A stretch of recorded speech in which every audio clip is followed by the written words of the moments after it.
ভাই শহীদ হয়েছে, আমার ভাই রক্ত দিয়েছে, যে পুলিশরা তাকে শহীদ করেছে, যে পুলিশরা অত্যাচার করেছে, তাদের বিচার হওয়া উচিত না বলেন। নবাবগঞ্জের মধ্যে, নাচলের মধ্যে কিন্তু ক্ষয়ক্ষতি কম হয়েছে, কিন্তু আমাদের চাঁপাই সদর এবং শিবগঞ্জ উপজেলার মধ্যে অনেক কিন্তু ক্ষয়ক্ষতির সংখ্যা বেশি। আমরা শুধু XYZ এর নাম জানি, কিন্তু আপনারা জানেন না 482 জন আমাদের ছাত্র দলের সৈনিকরা শহীদ হয়েছে। 482 জন।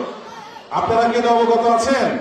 কিছুদিন আগে ফেসবুকে দেখছেন 482 জন আমাদের দলের ছাত্র দলের যুব দলের শহীদ হয়েছেন। 482 জন। তার মধ্যে 13 থেকে 18 পর্যন্ত আমাদের চাঁপাইনবাবগঞ্জ জেলাতে অনেকজন গুম হয়েছে। আপনারা অবশ্যই অবগত আছেন। সেই গুমের মামলা কিন্তু আমি করেছি। আপনারা দেখেছেন ইগল হান্ডের নাটক সাজিয়েছে কামসানে, ওই যে চকরিতে আপনারা দেখছেন তো, ইগল হান্ডের নাটক সাজিয়ে আবু বলে আমাদের এক কর্মীকে গুলি করে মারা হয়েছে। দেখেছেন না দেখেন নাই? সেই ইগল হান্ডের মামলা আমি করে দিয়েছি। কেন করেছি? আমার ভাই শহীদ হয়েছে, আমার ভাই শহীদ হয়েছে, আমার ভাই রক্ত দিয়েছে, যে পুলিশরা তাকে শহীদ করেছে, যে পুলিশরা অত্যাচার করেছে, তাদের বিচার হওয়া উচিত না বলেন। তো যদি না চলে এরকম কোনো ঘটনা থাকে, আমাদের প্রান্তীয় নেতা জনাব গোলাম জাকারিয়া ভাইকে আপনারা অবগত করবেন।